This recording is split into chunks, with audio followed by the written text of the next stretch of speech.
Morena whānau. I will open our Civil Defence and Emergency meeting, but I will adjourn us starting until 9:15. The Mayor and one of our councillors, Councillor Parata, are still at breakfast with ministers this morning. So I adjourn this meeting until 9:15. Kia ora. Good morning. Thank you, Josh, for adjourning our meeting so Rawini and myself could get here in time. We were at a breakfast this morning with the Māori caucus and talking about allocations, and they're on a roadshow, so it was lovely that we could attend some of it. I am reconvening this meeting. Thank you for opening it up.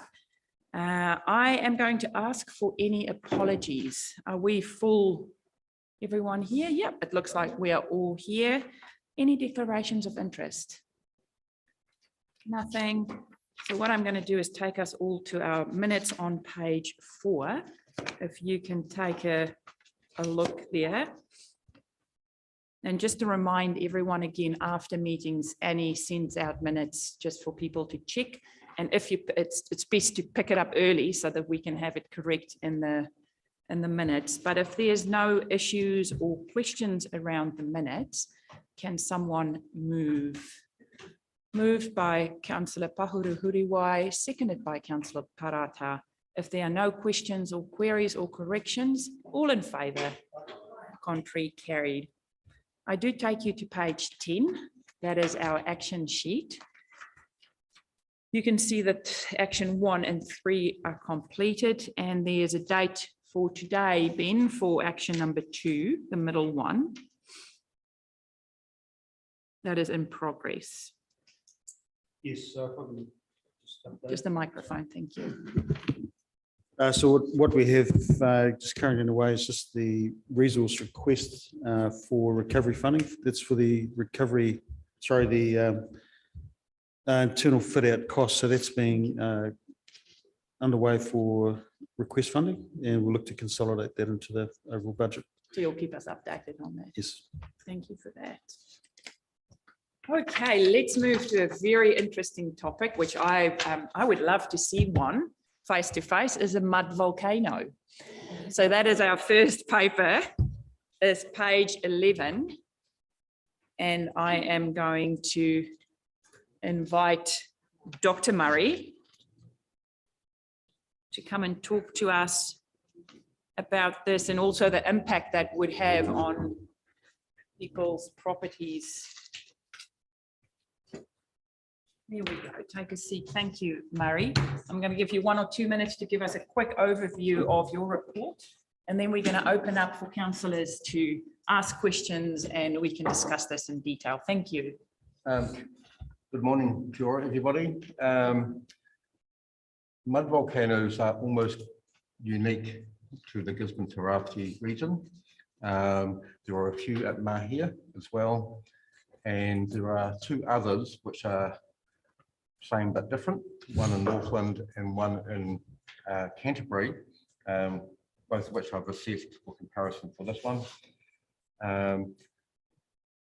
When I first arrived in Gisborne City, we had on our GiziMap system, we had well over 1,000 mud volcanoes, which seemed to me to be rather odd. So I started doing a bit of an investigation to find out what the story was.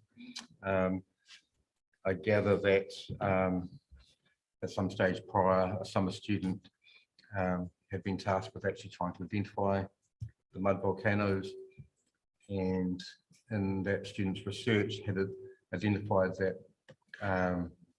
mud volcanoes were always associated with natural gas, and made the leap, because there are lots of gas seeps within the region, that the 2 were one and the same. So after a bit of an audit, we established that in actual fact, most of the features that had been identified in our system as mud volcanoes were not.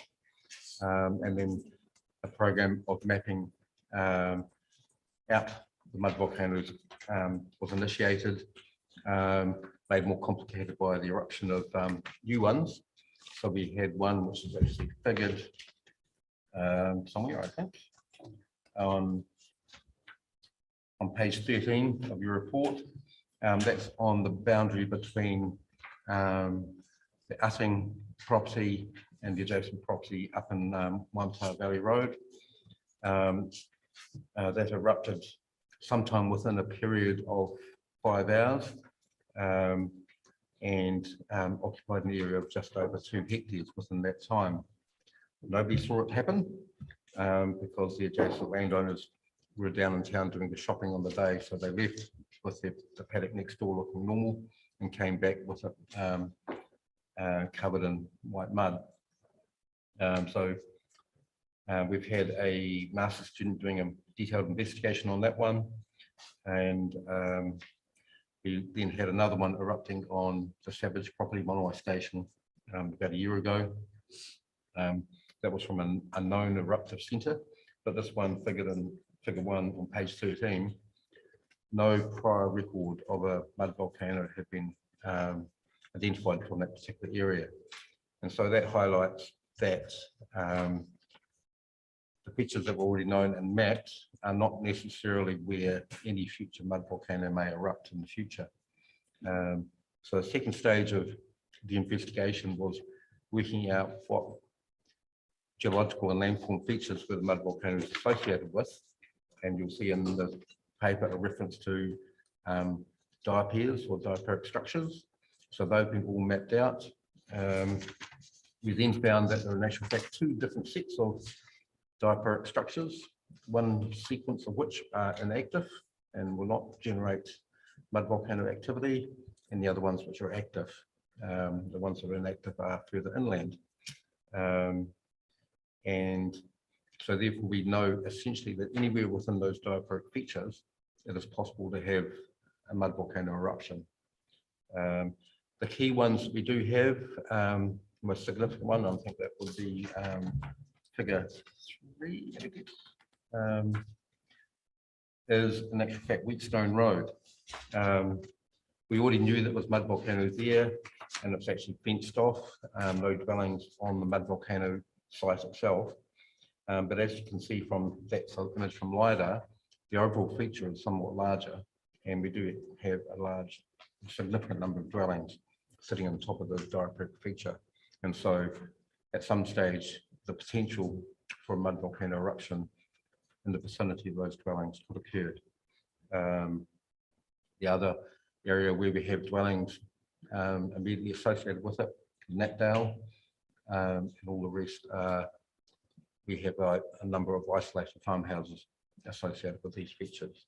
And so the recommendation is that we in actual fact have our consent people identify these and have a notice put on limbs so that there is full awareness of this in relation to property parcels. Thank you for that, Murray. Okay, the floor is open for questions, councillors. Councillor Gregory and then Councillor Telfer, thank you. Thank you. This is a really interesting report, Dr. Cave. Firstly, do you know how many dwellings are affected, and do those landowners already know? The total number needs to be counted up, and no, they will not necessarily know unless they've got an inquiring mind and have explored the facts themselves. But they'll be told, obviously, before they see it on their limb report. Yep. And also just on page 15 of 94, it says there's no imminent risk of eruption.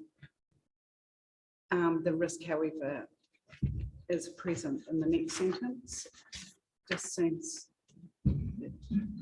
Well, there's a difference between there being a risk or a hazard, Yeah. and the imminent nature of it. And so imminent means that is there a likelihood of an eruption occurring at any particular time soon? The answer to that would be no.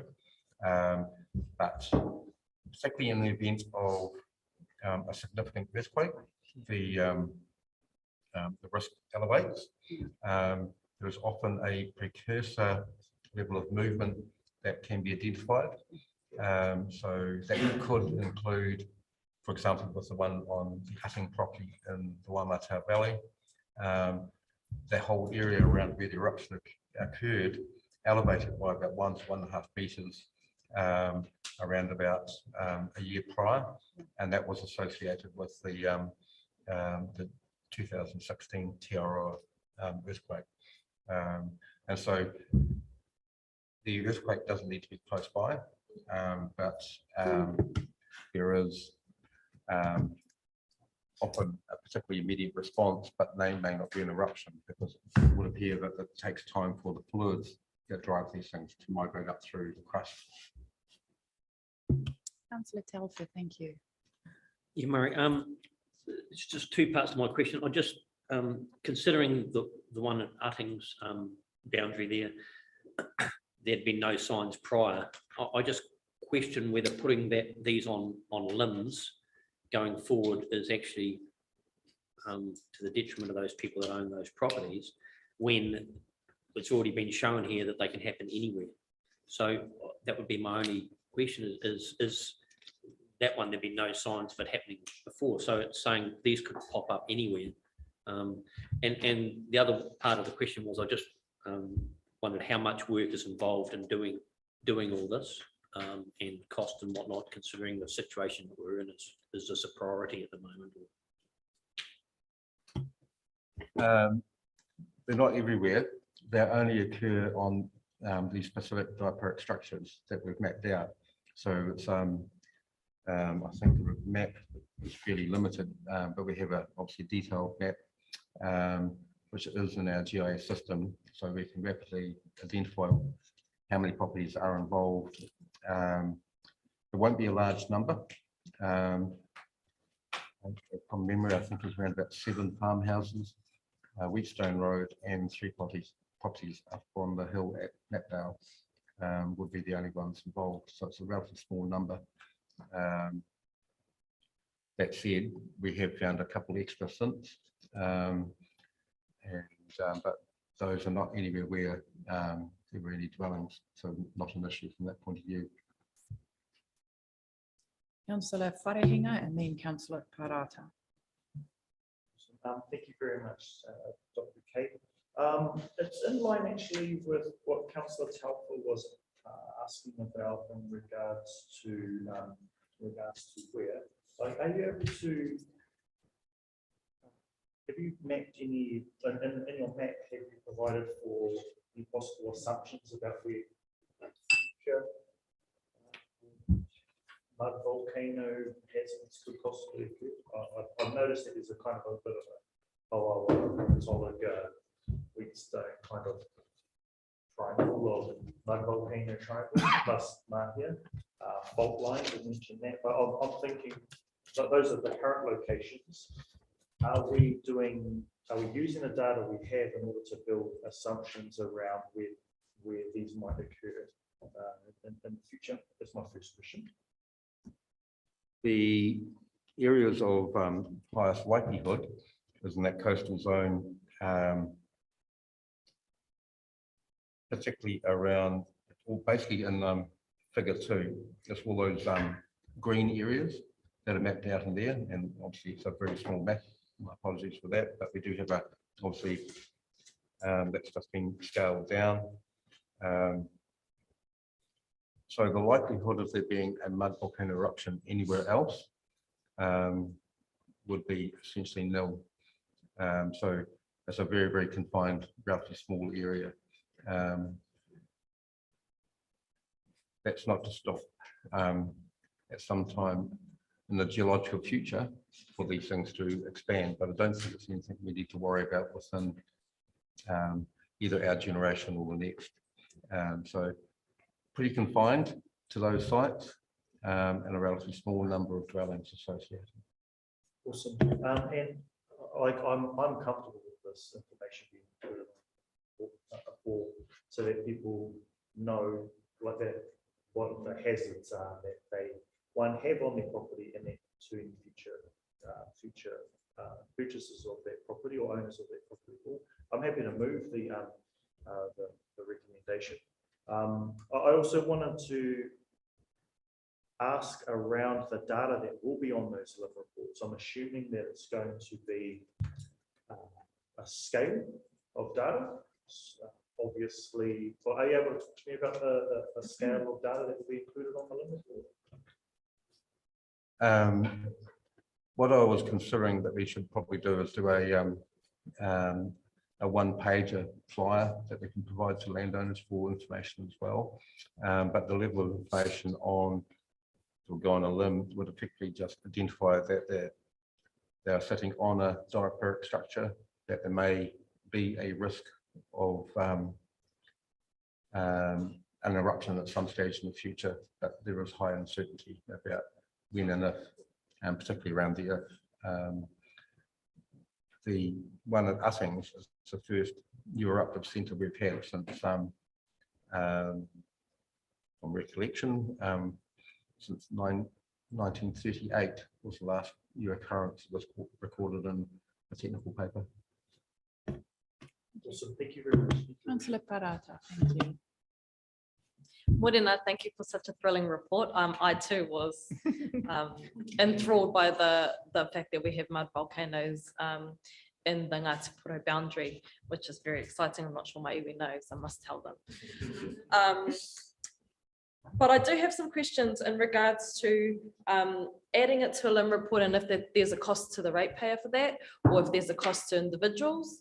And then secondly, do we understand if identifying mud volcanoes, the risk to property, the risk to potentially the risk to life, if there will be costs associated to insurance, like if it will stop properties from being able to get insurance or having more costs associated to insurance? Do we understand what that impact might be? I think the impact on the one, I don't think there's any cost on individual landowners. It's just an internal process to actually record on limbs. With respect to the insurance cost, I think that the risk associated with a mud volcano relative to the risk identified from landslides and flooding associated with housing, sort of, it's order of magnitude less. So, you know, it's a long-term uncertain risk. So from a insurance actuary point of view, it probably would be rated fairly low on the matrix of risk compared to those other ones, which is clearly having a far greater impact on people's insurance premiums. Only other request I did have is I thoroughly enjoy getting reports from you because I learn a lot. I was hoping perhaps for my own learning to include a glossary. What is a diaperic structure? I looked at it and I thought diaper. I read it 3 times and then there's another M word here that Melange. Yeah, I'm sorry. What are those things? My apologies for that, as I should have thought about the fact that those things might be hard. Melange. Melange. Wait, hold on. Did anyone else read it and know what it meant? Yes. I did. Okay, great. So we're laughing because we're all done, but Yeah. just checking. Essentially, it is a melange, it's a zone of intense deformed structure associated with fault zones rather than a fault. And it is a characteristic feature within our region. And I'm going to have to throw in another rather large term. They are associated with what's called East Coast allochthon. And so this is a wee bit of a pot of geological history. You will be aware we have the Hikarangi margin offshore. Over geological time, what's happened is that other bits of material have migrated into Gisborne Tairāwhiti region and been appended to the East Cape. And there's been 2 particular zones. The current one, which is relatively young in geological terms, so it's only 20 million years old. The older one would be in the order of 100 to 50 million years old. And they're basically episodes where something has come in off the Pacific and been attached to the Gisborne region. And essentially the melange are those zones where that new material has become annealed to what is now Gisborne Tairāwhiti. And then, you know, basically glued to it. Diaperic structure. A diaperic structure is essentially, you can imagine a pipe coming up through the earth from the crust, along fault zones in particular, and then that pushes material out onto the surface. And diaperic structures are fairly easy to spot once you know what you're looking at. They are have a very gentle rolling topography relative to the more rugged, angular topography you see around the region. So that's a very big hint that they're there. And so they are essentially dome-like structures on the surface, which is where this material has been extruded out over geological time. Papa, I just had one more question, and mostly it's because I've watched the documentary about Whakaari and her eruption, and so what I thought about volcanoes is that what comes out is fire or lava. What came out of Whakaari was hot water and gas. I'm assuming what comes out is hot mud. What is it? So what is it when an explosion? What is it when it happens? The significant difference between a real volcanic eruption and a mud volcano, they're called mud volcanoes because the shape can obviously, when they first erupt, be like a cone, so they look a wee bit like a volcano. The real significant difference is that the water that gets erupted out is always cold, and the water is also hypersaline. So if it was big enough, for example, at the Mud Lake up in the Waipura Valley, you would be able to swim in it, you'd float on the surface. You'd probably drown getting out to it. So they're rather different, and the association with ordinary hydrocarbons, so this is methane, ethane, propane, butane, and sometimes higher hydrocarbons, is rather different from a real volcano, where the gases are largely CO2 and H2S, hydrogen sulfide. So completely different suite of gases associated. So there is no risk of a real mud volcanic eruption being associated with these features. Thank you so much. So I have a question. When I read this, I thought with us wanting to add it to a limb and thinking about the public or people that might be affected, how are we going to communicate that well to them? Because there might be like we asking questions in regards to what it means for my property. So I was just wondering what our process is going to make it a safe process for the public to be able to ask their questions as well, or what is the process when we go forward and add something to a limb? Because I recall way back we added some flood overlays in town, which now has come to show it is good to have those overlays. So I'm not poo-pooing the overlays at all. I'm just wondering what our process will be in order to work with affected parties and let them know what might be added to their limb and what it means for them downstream. Thank you. I suspect I should really bounce that through to the Chief Executive. Thank you, Chief That's a Executive. nice little part.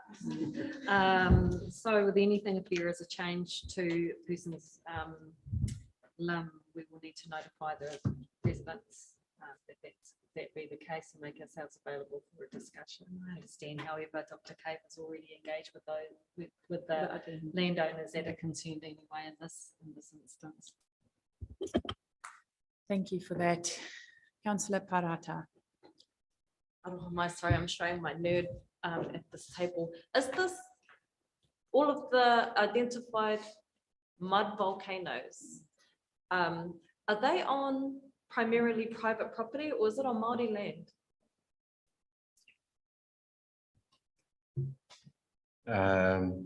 That's not a point that I've actually considered. We could identify that pretty rapidly. My feeling from visiting a lot of these is it's largely on private land.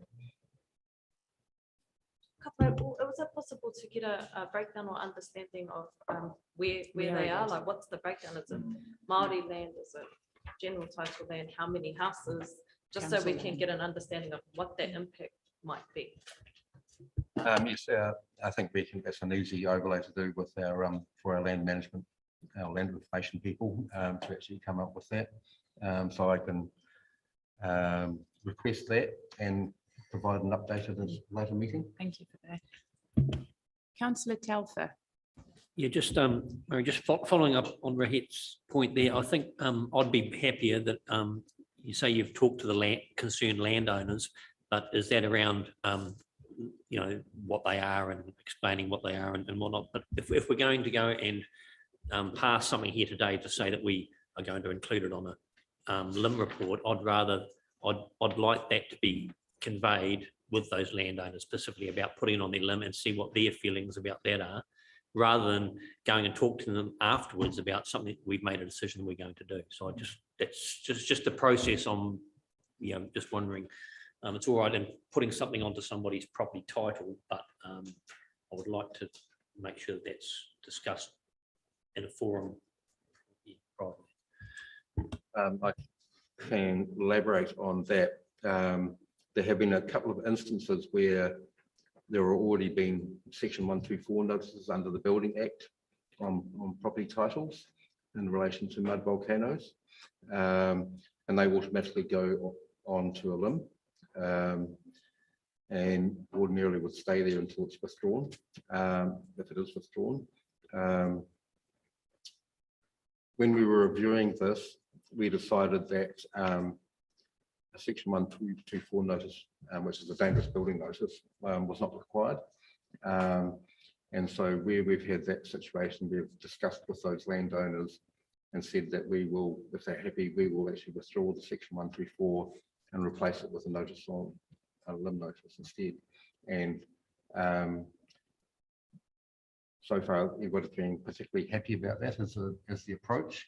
And with respect to some of the other properties where we have the greatest degree of activity, which is the Waimata Valley, we've engaged with the landowners there, and they are aware to look for the signs that there may be something happening. For example, the standard type of things people would have with the earth movement, like doors or sudden jamming, or creaking noises, or changes in the ground surface. And so there's been that process of educating with those people up the Waimata Valley who are probably more directly affected with it.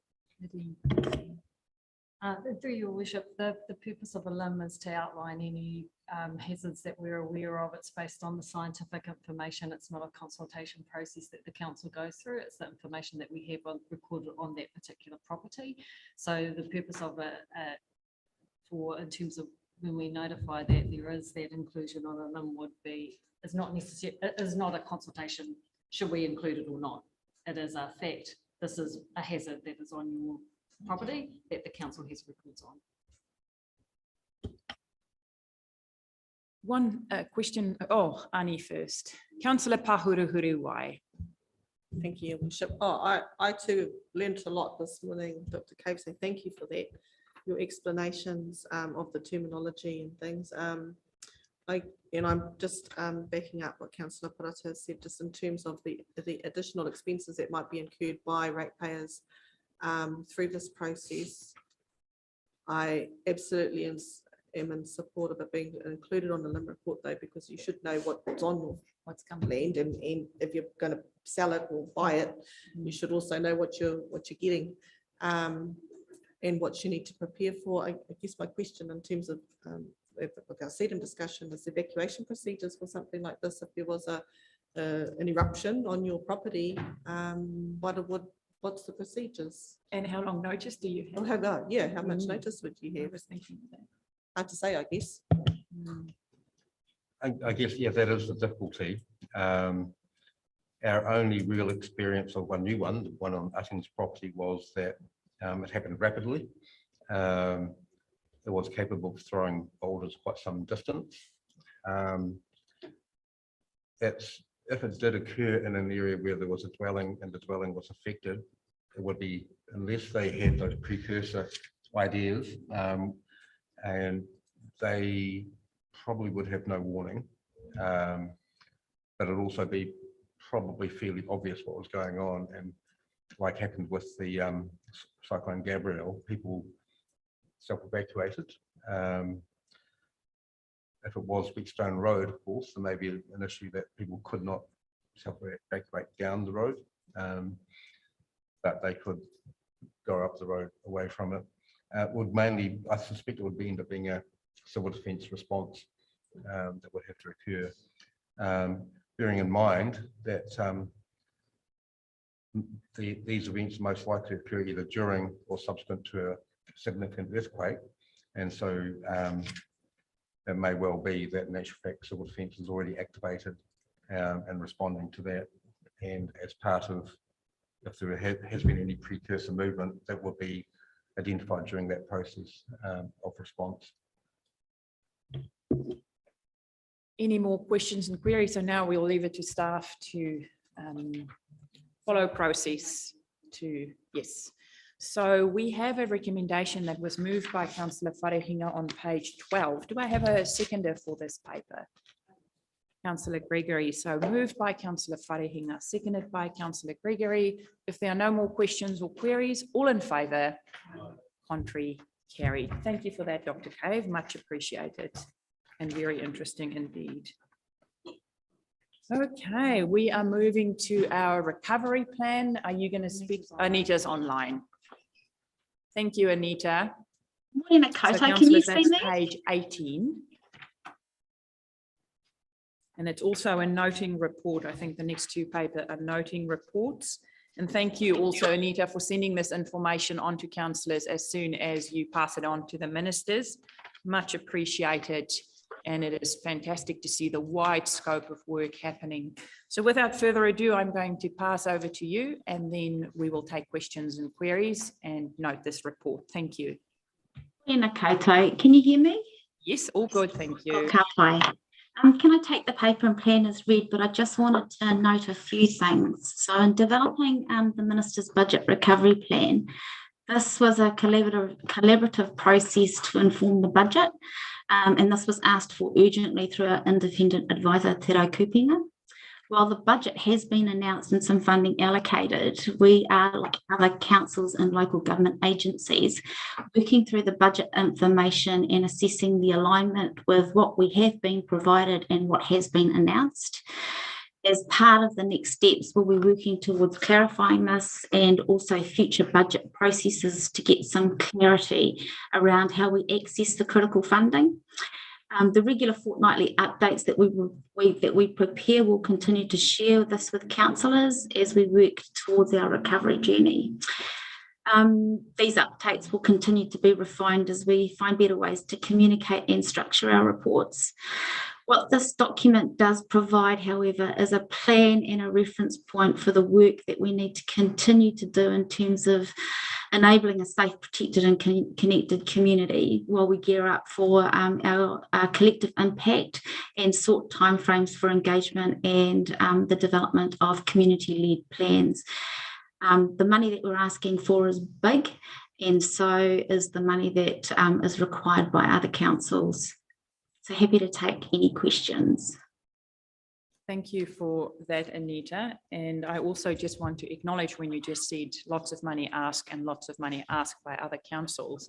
The ministers did last week comment and thank us that our report was in first cab off the rank, which is always good because then you've got undivided attention there. So also just convey our thanks to your team for getting that. I know you guys work weekends and nights to get that in there. And the ministers did notice the quality of the report, but also the timing, which I think we're one of the only councils that sticked to that original date. So thank you for that. I'm going to open the floor. Any questions? We've seen this. It's been emailed to us. And since we've had this report, we've received another one and then the next fortnightly one. So if there are any questions, now's the time. Otherwise, we're just going to take it as read. Happy to take it as read? I've got questions. Thank you, Councillor Parata.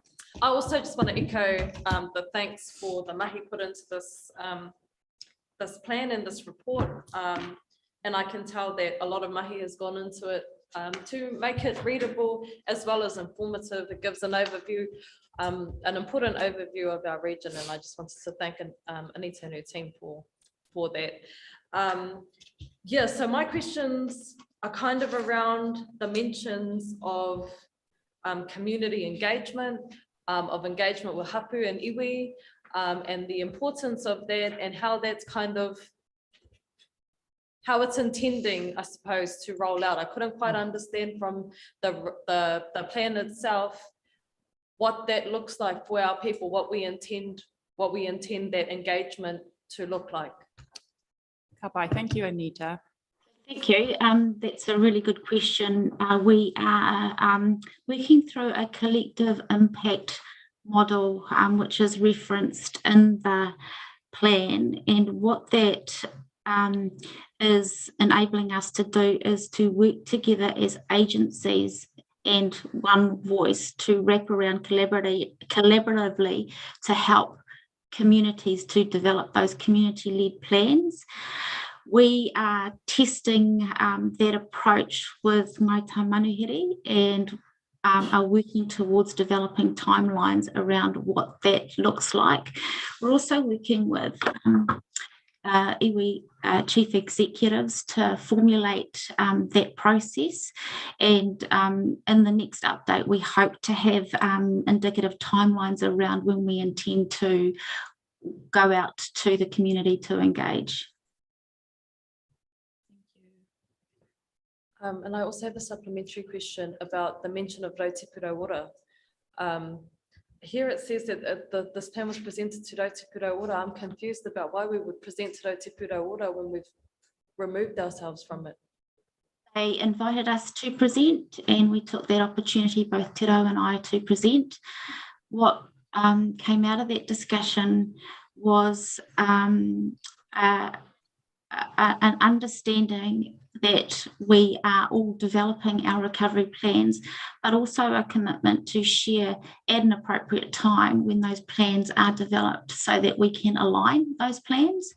I have been invited back again to present at the next RTRO.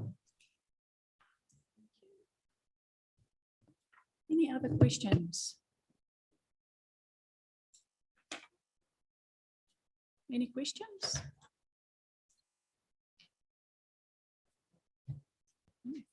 Could I just, sorry, if everyone else don't have questions, I kind of want to get clear in my own head about where we are in terms of our relationship with iwi. So you've been invited back to RTRO.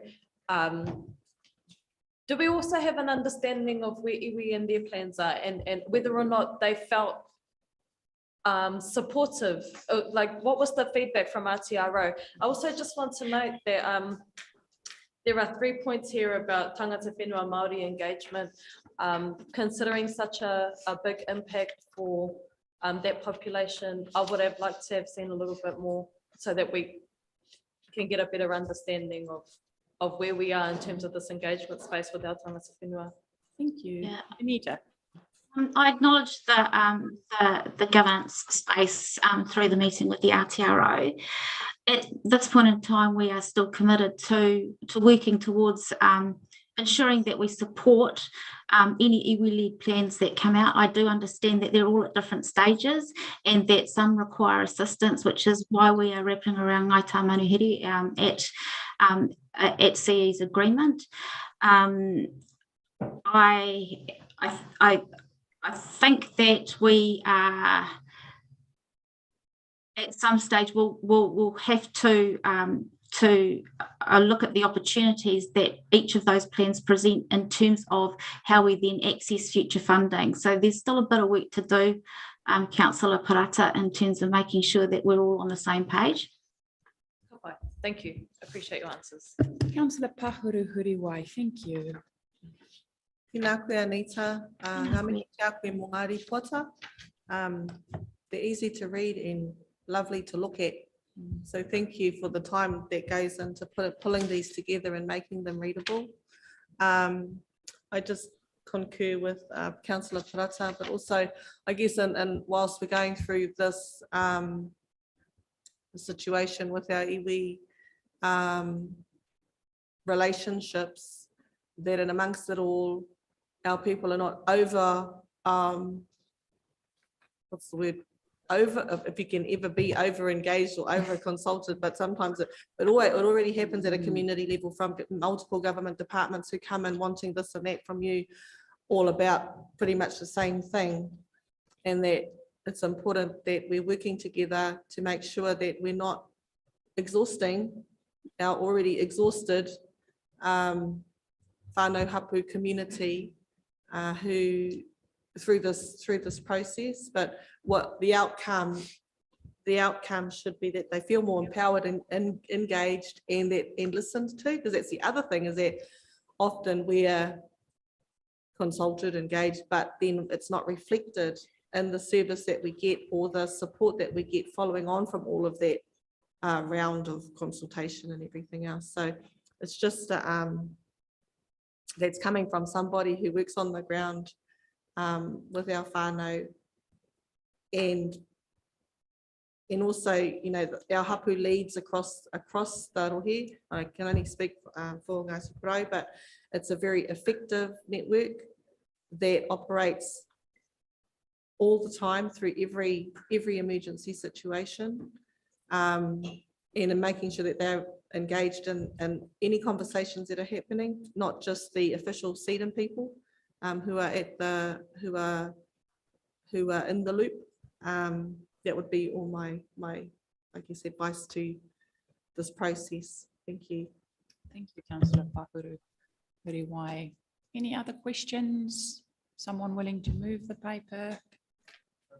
Oh, thank you. I've got a mover in Councillor Gregory, seconder in Councillor Wharehinga, all in favour, contrary, carried. Thank you, Anita. We'll let you go. We know you're busy. Thanks a lot for zooming in with us. Bye-bye. Bye. Okay, next we are, I think, because we started a bit late, I think let's push another paper through. That does not sound nice. We do not want to push anything through fast, but I think what we're going to do is take the next paper and then we can go to our Gabrielle paper after morning tea, or would you like? Suggest this is quite big. Okay. So do you first want to take a little break and then we come back and do that? So let's take 20 minutes. Let's come back 10:15, everyone. Thank you. I'll just say we're back online, everyone. I'm going to take you to page, are you back on? 61. We are going to first ask Ben to talk about the Civil Defence Emergency Managers Report, and then we will cover our last paper, which made for very interesting reading, the timeline of how Civil Defence notified our community. So Ben, on page 61, I'm going to pass over to you. You can summarise it for us, and then I'm going to open the floor for councillors to ask their questions. Kia ora koutou. Thank you, Worship. I'll take the report as read, and we'll just kick off really with page 62, and I'll just give some just an overview around pretty much the what we're up to and what we've been up to. I think probably the key points, we're plus 100 days from the 13th of February. It seems a long time ago, but clearly the impact of Gabrielle and actually the other 4 events we've had this year has certainly been what we started work as a team on the 7th of January. And as yet, we've still yet to take a break, but that's certainly within the scope for what we're doing for July. So I'd like to just, before I get into the report, acknowledge my team. It's a significant sacrifice. And equally behind the team comes our layers of volunteers, emergency service partners, and really everyone that makes up our CDEM group space. So that's really a mihi to everyone in that regard then. So just really in terms of highlighting really how in the year particularly kicked off for us, I've mentioned this in the previous report, but as you see,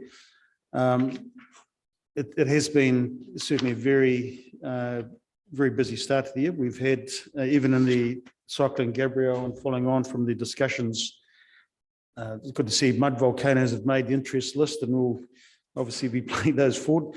But equally dealing with an earthquake in amongst Cyclone Gabrielle as well. If you may recall, we had certainly a reasonable shake in amongst there. So it just highlights really for our part of the world, the secondary or significant hazard that we'll be talking about a bit further in the report there.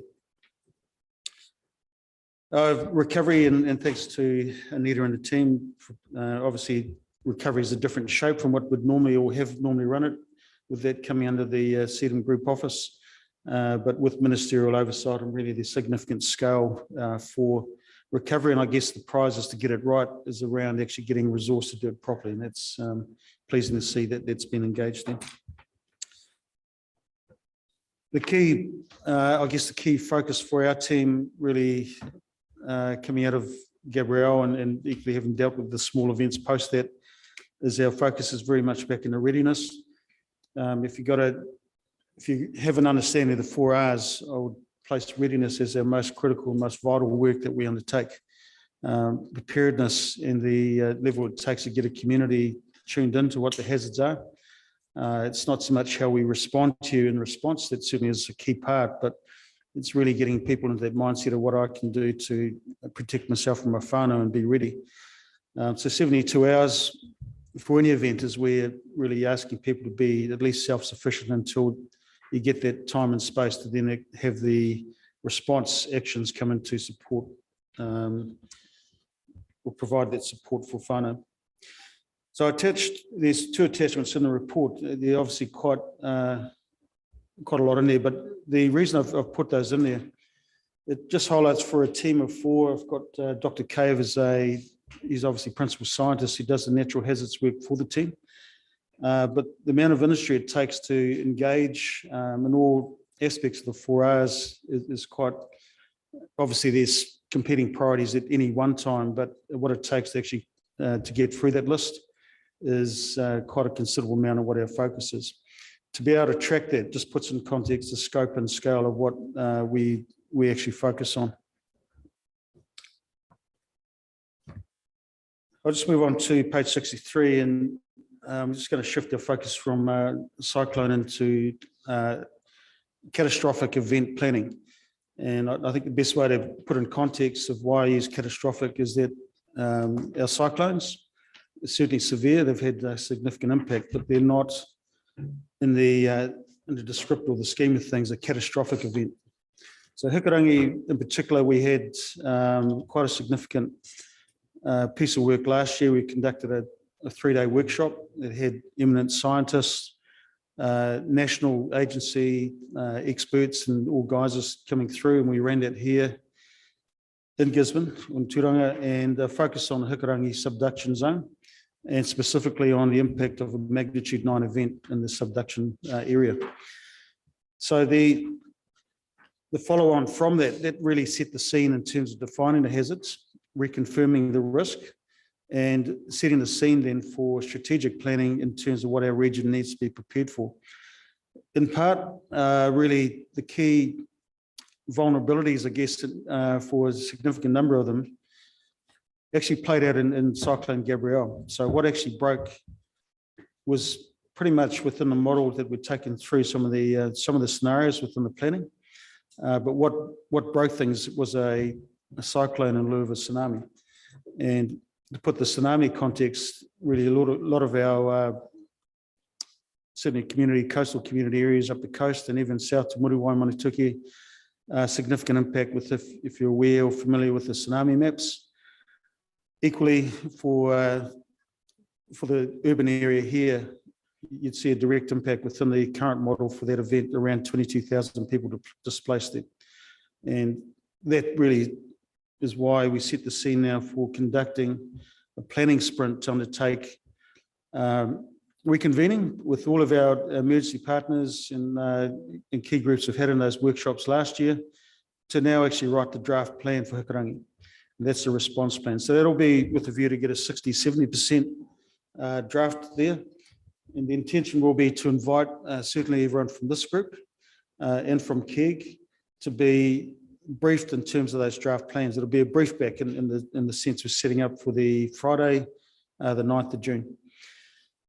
And that will be your opportunity to really to get oversight around what certainly the multi-agency collaboration coordination has to come to the fore with, accepting that it's a multi-regional event of national significance as well. So we're underway with it. I attended the planning session last year at the Beehive for the National Catastrophic Plan. Really what that means, I've got the context, but to bring that back into a very detailed regional focus for the same event. So if you are available for that, it's probably take a couple of hours on that, and I'll obviously put a pānui out, share that out to those of you that can make it along for attendance.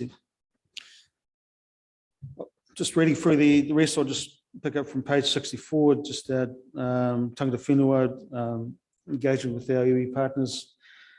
We've got a fair bit of work on the way. What I guess in terms of what's come out of Gabrielle, in a number of events, really, what we're seeing particularly is around the mana whenua aspect of self-activation, resourcing, and everything else that comes in that space there.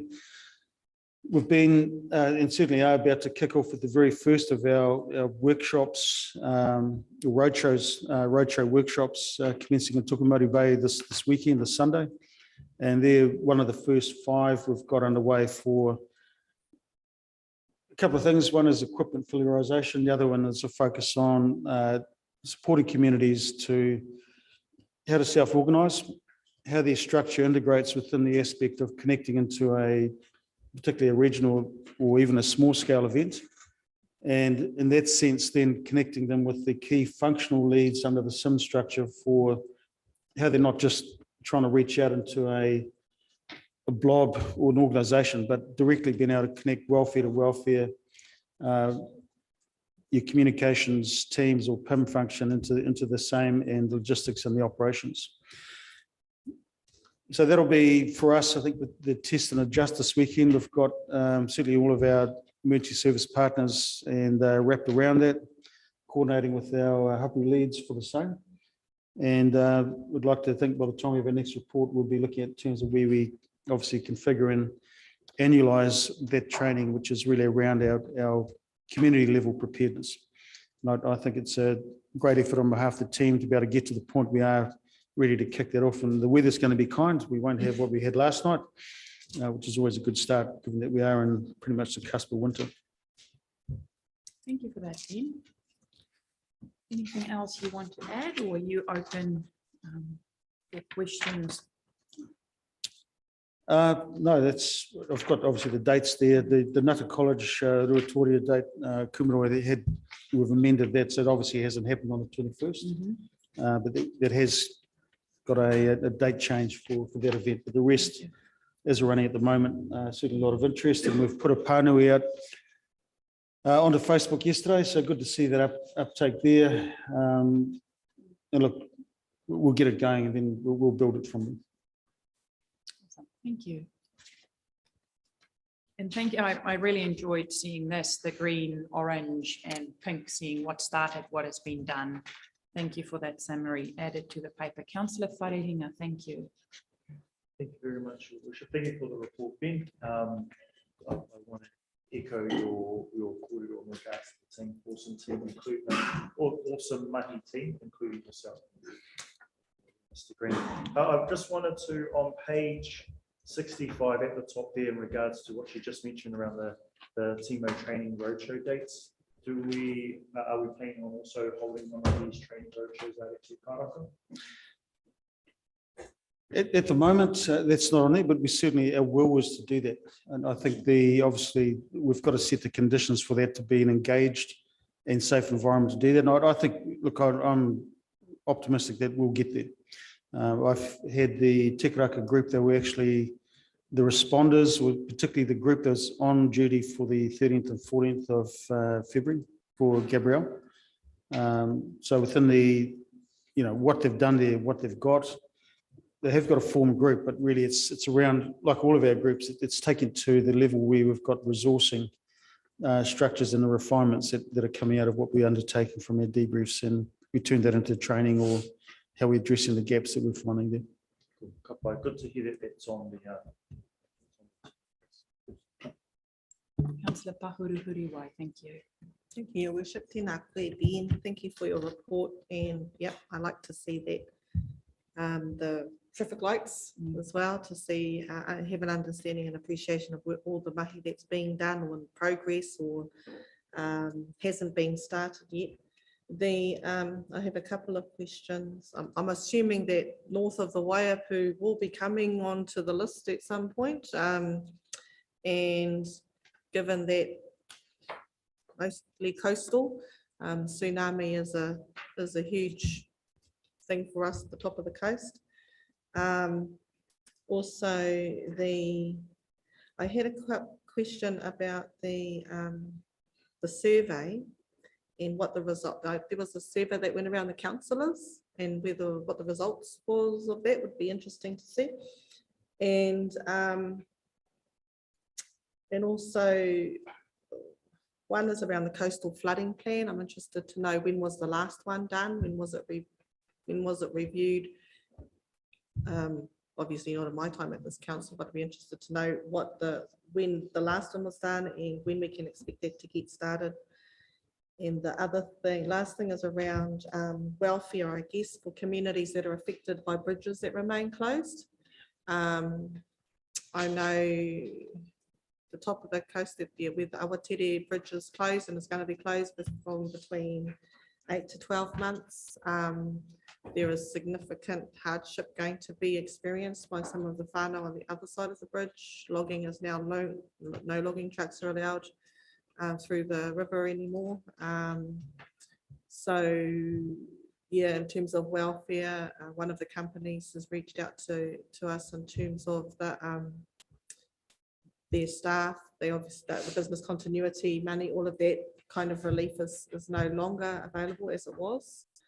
They didn't realise that it was going to be that long. So any consideration being given, or have those whānau communities living beyond on the other side of the bridges that have been impacted, how have we continued to engage them, if at all? Thank you for those questions. Through the chair. So obviously just at the time of compiling the report, we do have a Tairāwhiti event. If I recall, is the 5th, or Kumaro has just put that plan together. The Pānui that is on Facebook does have the updated dates. If you're not connected to Facebook, appreciate that not everyone is. But it certainly is for the top of the coast, we're certainly keen and have got that in there. With regards to surveys, they're still open. They're yet to go through the review. So there's two surveys, particularly one for obviously yourselves, which you've engaged with.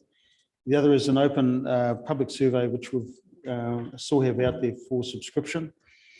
Reasonable uptake at this point, and I had Dallas, who checked in on it yesterday, is around 280 plus, if I recall, Dallas, in terms of submissions for that. So obviously looking to keep it open till just to gather as much as we can to then package it back up for obviously the report that will compile from it. With regards to the coastal hazards modelling, it's probably something for either Dr. Cave or Dave that may be able to comment to that, but I guess similar to our flood river models on the basis of the last event, that's within the scope of really what our natural hazards modelling will need to be validated in terms of those obviously post-event and into the recovery space for the same. Okay. And the welfare?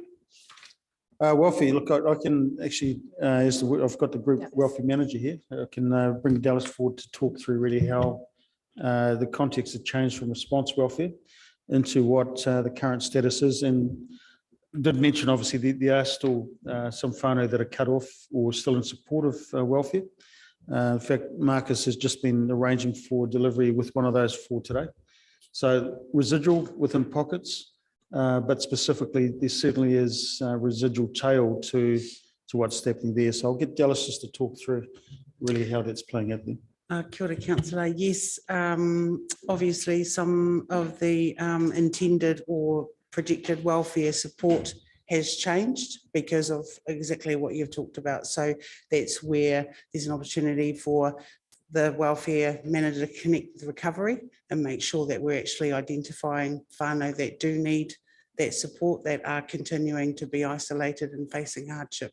So that's something that I'll follow up immediately after this meeting to make sure that we're all over that. So there are pockets of isolated whānau that we still resupply to, as been mentioned, and we're connecting with them, and so is recovery. So we're working in partnership with recovery to make sure that we're not leaving anybody behind. Thank you for that. And I think it's also about services that are able to get to them. So I know some whānau are struggling with like gas bottles. They rely on gas bottles. The trucks can't go over those bridges. Thanks, Larry, for the just the process to be able to make sure that there's those types of services. Oh, shush. Geez, what's with the phones and technology today? With the access to services like gas bottles, being able to get across rivers and whatnot, and also health services, because if the river's in flood, obviously, or high tide, you can't cross. That impacts the ability of communities to access critical health services. So again, like you said, it's a lot of comms needed to go out around what services are available, who they call, who they reach out to for support. Those that are lost, well, they thought they might not have an income for a couple of months. Now it's going to turn into actually several months, and what options are available to them for support that we can help them with or steer them to, so that, because it's becoming highly stressful for a lot of whānau now, and they've been patient, coming rolling through. That word resilience doesn't ride well at this stage. There's a lot of just concern, worry, frustration. So the more comms that we have out to support whānau, better. And the way that you put the comms out when it does come out is very good. So, and I've had lots of compliments about that as well. Thank you. Any other questions? If not, I'm happy to move this report. Councillor Parata. Thank you.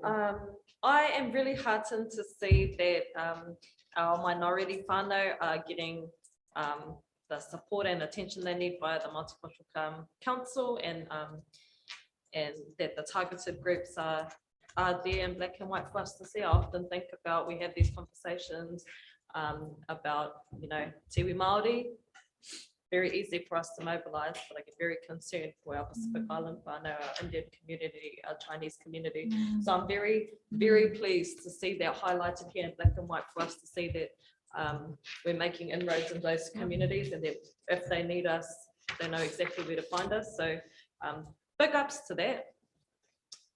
The other thing I just wanted to caution us is that particularly the Ngāti hapu leads, they're not our hapu leads. The Ngāti hapu leads. And so part of us being a good treaty partner is understanding that that's actually a hapu structure. And I just wanted to note that. Other than that, I can see a lot of mahi has been done. Really big mahi to your team, Ben, because despite lots and lots of difficulties in terms of relationships, and I know particularly up the coast, your team have managed to be humble and supportive and continue to reach out. And I think that is building a really will be a long enduring relationship going forward, even though it's tough now. So big mahi to you and your crew for continuing to reach out, provide opportunities for community, and I can see the mahi happening here. I'm going to move the paper. I'm happy to second Councillor Parata. Councillors, any more questions? If not, it's a noting report. All in favour, contrary, carried. Thank you, Ben. So now we're going to move to our last paper. Two more. Oh, the trifecta. Oh, yes. Hector the trifecta. I remember that in what was that? The boy? No? Yeah. So we're going to move first to our page 84. Am I correct, or am I? No, page 77. Just excuse all my clutter over here. I have totally spread over two seats here. So you take the seats of the trifecta review. Thank you for that. So nothing to add. So councillors, we take that as read. Oh my goodie, I am spreading everywhere. So this is quite self-explanatory. Also, just a noting report to keep us updated on what's happening, what the government is proposing, timelines. I had the opportunity to catch up with the local government minister, who's also the civil defence minister, who just shared his aspirations as well, and it is well put in this paper. So I'm happy to move this paper. Second that. Any questions or queries, councillors? If not, oh, Councillor Telford, thank you. Yeah, and this may be just a process, but just on page 77, it just states there, paragraph, this report provides an overview of the Trifecta program and primes the group for the pending release of the bill later in 2023. It goes on to say that legislation intention is to pass it before the 2023 election. So that's basically talking August. So that's not the end of the year. That's actually not that far away when things shut down. It also then goes on to say there may be time to for submissions.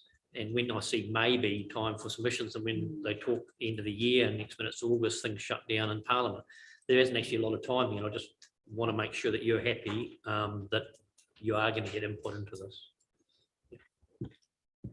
Yeah, we will get input into it. It's just maybe a really short time frame if it goes before the elections. So cabinets has to sign off, and their last meeting is the 30th of June. So if it happens on the 30th of June, it's essentially there's no council meeting before that, between then and when a submission would be due. My understanding is that all of the material is ready to go. It's ready to drop now. It's just waiting on what the ministers and what that cabinet table wants to do. So we don't know. And the minister, when we caught up, I did raise the very, very short timeframes, because I'm always concerned when there is stuff happening and we don't have the time to process it. And we always get caught out because we have, say, 6 weekly council meetings. We have staff that have to prepare massive submissions. You know, it's not just saying we don't like this or we like that. It is staff, policy staff having to do so much mahi in that regard. So I did flag with him that we are quite concerned, but he was not 100% clear that it would pass before. If something else bumps it, it will get bumped. So at this stage, it's up to them to see if it fits into their work programs as well. But I'm always concerned when big stuff are happening and the public and our partners don't have time to properly process it and then have the time to feedback. Yeah. Just supplementary. I just that's all I would like, is just assurance that you are happy that you've got things ready to go the minute it does happen, and there's nothing that's worrying you that's sort of outside the squares, because like you said, we're not going to get a chance probably to actually come back on this. So that's, if you can give us that assurance, I'd be happy to. I think some of the stuff that are recommended in these paper we already have in play. So the minister recognised that some of the things that they are recommending other councils do, we already have it in our structure. So yes. Any other questions or updates? Or Ben? It's probably, obviously, what we have is the current document, which is a CDEM Group plan, which is going through a parallel review as well. With the change in the sort of project manager to vets is coming to that last month. So I think we'll be looking to rejig the project plan and the milestones for that, and probably present that for next week, September. Thank you. Thank you for that. I've moved that. Second, Councillor Wharehinga. If there are no more questions, councillors, all in favour? Contrary, carried. Now we move to our last paper. Thank you. We're on page 84. Thank you for this paper, Ben, and thank you for the timeline at the end. It just shows us how much goes into just keeping track of everything and making sure all boxes are ticked. I'm going to pass over to you if you want to give us a a quick summary, and then I'll open the floor for councillors. Thank you. Thank you, Worship. I'll be interested really certainly for ourselves who were in the midst of obviously managing or attempting to manage the aspects of the way this event played out. So having engaged really with Dave and myself through a third party to really do the compilation of the timeline, that's been pretty much a forensic review of the key actions, how we've recorded and what we've done there. You'll notice that the time frame for the event starts well before the impact of Cyclone Gabrielle. And look, I've mentioned it before, but something we do as a region exceptionally well is what we do in terms of our readiness space. And I've mentioned in my previous report why the readiness function for us is so vital. It's really around, you've got to get your chessboard ready for really what you're about to play out there. Particularly we had just come out of Cyclone Halley. It literally finished debriefing that event the day before, then initiating the first IMT to get us into that readiness phase for what was certainly brewing up with Cyclone Gabrielle.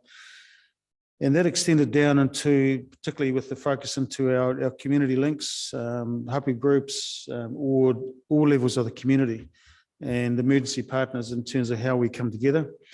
What was quickly certainly escalating, for the potential to escalate, was with the modelling for what ended up being the national declaration. You note that particularly where Auckland struggled, and I'll make specific reference to there, Auckland as a group haven't been through or were challenged with trying to work out how to do a declaration.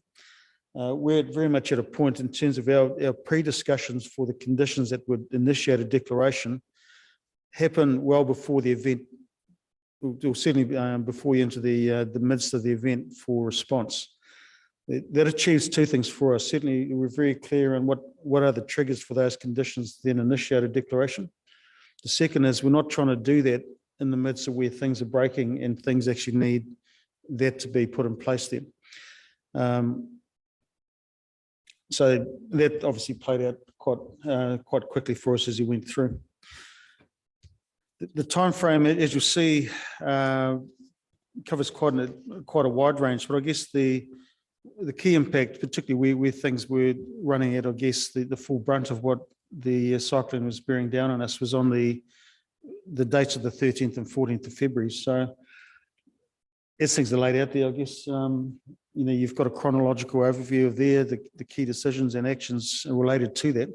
And I think that in itself was quite, there, and any questions of the points you'd like to raise. Thank you for that, Ben. Councillors, any questions or queries? This is also just a noting report. Thank you for sharing this with us, Ben, and showing us where happens and how NEMA and us, or different stuff also fit in together, and what happens. I don't have a specific question. Are there any specific? Councillor Gregory, thank you. Thank you for this, and I love that timeline. Interesting, when you first started on the 4th of February. And I guess my question is, I believed it when I heard and tried to convey that to other people, but how do you make sure that people believe the warnings? Because lots of people were like, oh yeah, here we go again, especially when it was straight after Halley. And also Gisborne is spelt wrong in the first. Gisborne. Yes, well, acknowledge the spelling mistakes, which Dave and I had taken us through the final draft last week in Wellington, but we'll be correcting obviously what has come through. I mean, Gisborne and a couple of others we've picked up in there. Yeah, it's a good question. I mean, equally, we're much as vindicated, we're about to refocus back on Hikurangi as a significant, as a catastrophic event planning. Now, in part, you can leverage the fact that you've had an event that people are very much in tune with Gabrielle, because the impact is a lot a lot more significant, and the lingering impact of it is with us for years. But just give you an indication of engagement, we set up our Facebook page 2 years ago. We're now at a subscriber base of 19, almost 20,000 people. That's almost on par with what the council page has. I guess there's two things really I think is the key bit you develop. One, you get the social license, and you've got to do that by earning the trust of the community you're working with. And that the key bit of that trust is the credibility that you actually come to the fore with when we're putting this together. Now, we're quite fortunate. I would certainly say that as a region, at all levels, we are unfortunately battle hardened on the back of the number of events. I mean, 16 plus events in the last 2 years. And similar, we've been dealing with communication to our community links, or iwi and hapu groups for connecting into the weather updates, whether it's a weather watch or certainly a severe weather warning. We've got a very engaged group of people that our volunteers in our community go beyond being awesome, and it's actually recognising that volunteers, where they've come from, may have been once in a blue moon type aspect of dealing with events. What we've certainly in this environment now, volunteers almost on the point of what exceeds, I guess, what certainly where I started with coming into the role here. And yeah, look, we deal with obviously the face-to-face component of that, and it's we've seen groups form on the back of these events, so they're one that's self-organised, but within the context of how they come within a structure and a framework for that.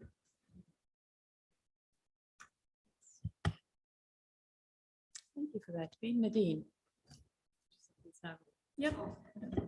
Do you have a question, Councillor Pahuru? Yes, I do. Thank you.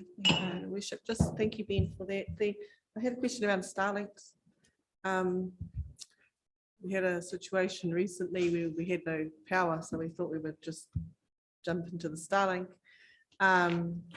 There's a problem with, I understand, with if you've deactivated your Starlink, because contract says there is no contract, you can deactivate and reactivate as it's needed, which is what was so great. However, it's not that easy to reactivate and can take 24 hours. So if you're in the middle of an emergency and no power, because you still need, then to reactivate it, you would still need to connect to the internet to be able to get it going. So can that be looked into? Because given the number of Starlinks that have gone up around our region, that's going to be a real problem at the next event. For the chair, it's I mean, Starlink's very topical, and they're certainly within the strategic communications review space for us. It certainly fills a gap. I mean, and part of our gap we had before going into particularly Gabrielle, and even our previous events, is that your cellular coverage is pretty limited. Our digital radio coverage definitely has black spots. And if you're going down to analog, which is old radio technology, but fills a niche in terms of that, you still haven't got 100% coverage across the whole rohe. So really part of working with NEMA, and particularly in the operational systems space there, is where Starlinks for us do have a part, and we've got to look at really the integration of that to make it effective. What we deal with now, particularly if we had another event, a significant event, certainly at the end of Gabrielle, 90% of New Zealand's Starlink bandwidth was coming into the East Coast. That's how many units had come into both Hawke's Bay and Tairāwhiti. The real problem there you've got to, which is at a strategic level, you've got to requisition bandwidth to be able to manage a response. And by that I mean is where we have at a national level, is where you have NEMA dealing with the likes of Starlink to make sure that you've got enough of what's going to be drawn on from that public accessible bandwidth to be able to deal with the fact you've got data to deal with. And a good example, and it's only localised for what was issued as an emergency management alert for the water system. If you're in Tairāwhiti for that day, the alert came out over very erratic periods of time. And what happens there, you're trying to put a piece of data into a data pipe. Because you don't own the whole pipe, that pipe will only deliver it in terms of where it can get the gaps in terms of doing it. So strategic communications in that regard, certainly we know every emergency management agency as well as right down at community levels now. Starlink was probably on a wish list, or wasn't even on people's list last year, but for them. So when I talk about readiness as well, if we were heading into like an orange, a red, or an event of any sort of critical concern, part of that preparation is down to really where we're going, right, activate now in lieu of trying to activate during the event. And I think that's the mindset, particularly as part of we do our road shows as well. I mean, you know, EWF have got their own sets there. You know, we're looking to try and fill some gaps of what we got as well. But really, when we're connecting with all our community leads for the same, it's like for this event, knowing that you've got constraints, if you're trying to activate a critical bit of kit in response, you need to be doing that now and just pay that. That'll pay forward the things you've just spoken to, which is the difficulty of trying to activate when you actually need activation. Thanks, Ben. Yeah, it's the activation, time to activate, but also the ability to pay for it, because you have to have a credit card or Monthly subscription. monthly subscription. Well, and that's some of the things, you know, we're thinking about, do we chop off our other internet because we're at the moment paying twice, right? To be able to make sure that the other one doesn't fall over when we most critically need it.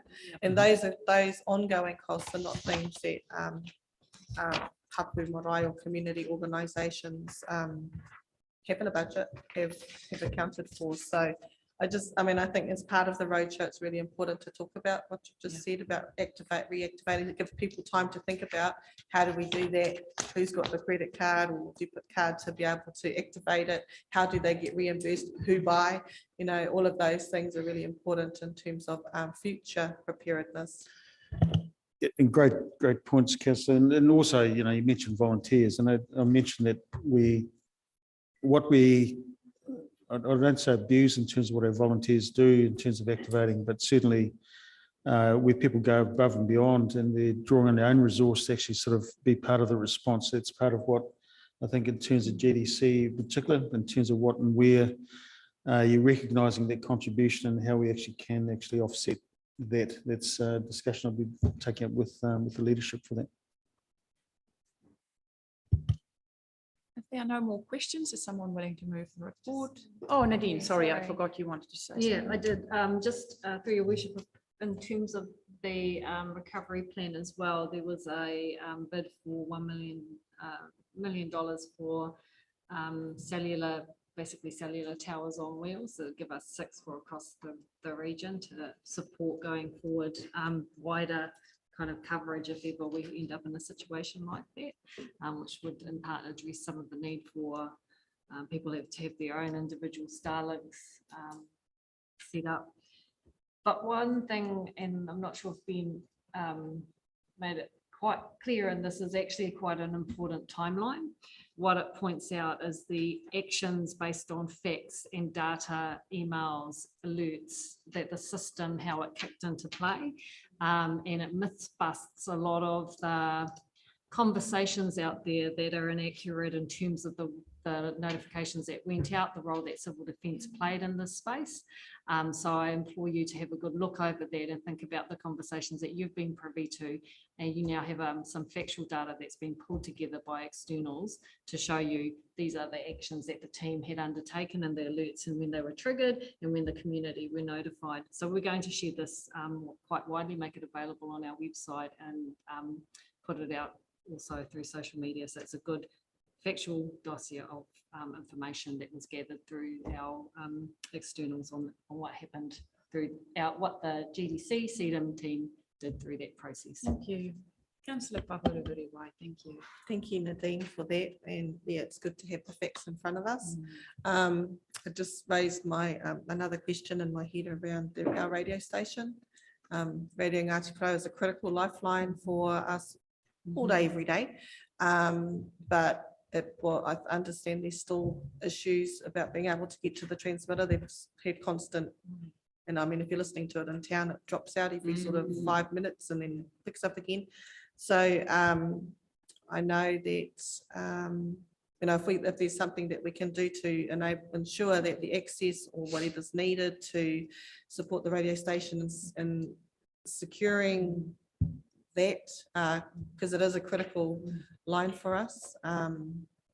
Yeah, through every situation. They do an amazing job of keeping everybody's spirits up as well. Like they do 24-hour slots with whānau just, you know, rolling through the night to give people some comfort and reduce the anxiety. So yeah, if we can make sure that there is a way to assist Irana and her team and securing that, making it more secure. Kia ora.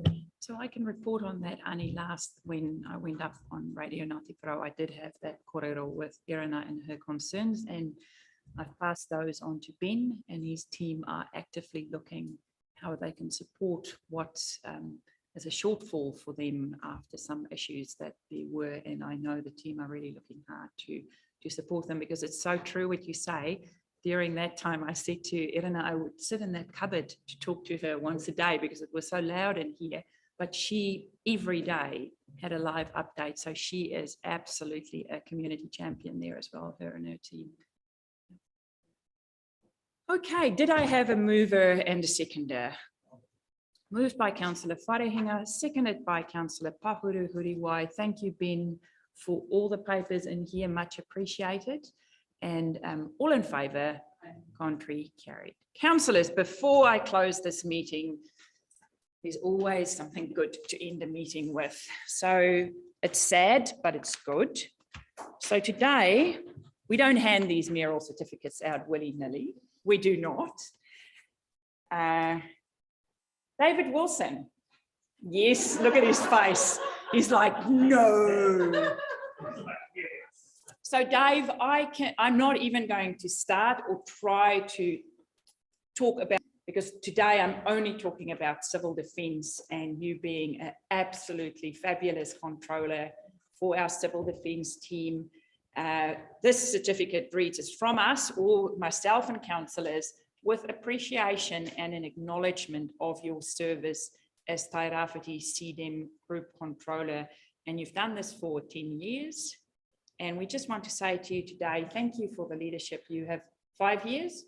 I'm just making it. You've been doing it for quite some time. And just on behalf of us, I want to acknowledge the mahi, the time that you've put into this.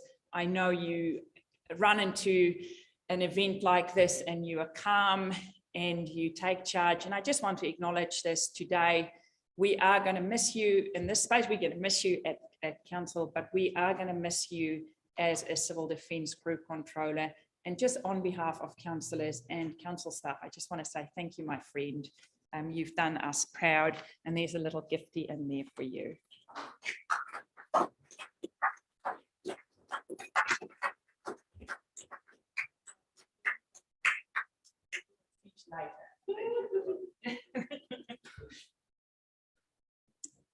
Okay, councillors, we have a little break time and